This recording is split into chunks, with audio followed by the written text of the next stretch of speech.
आहे तर अजित पवार गटाचे उमेदवार पाडण्यासाठी एकनाथ शिंदे यांनी 25 ते 30 कोटी रुपये वाटले असा आरोप यावेळी संजय राऊत यांनी केलाय।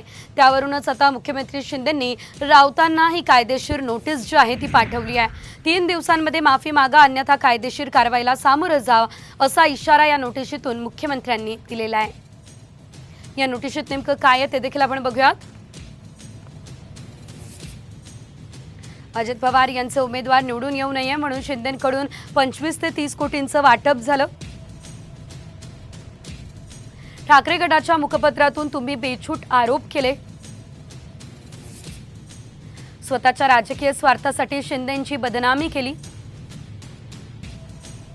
3 दिवसांमध्ये माध्यमांसमोर बिनशर्त माफी मागा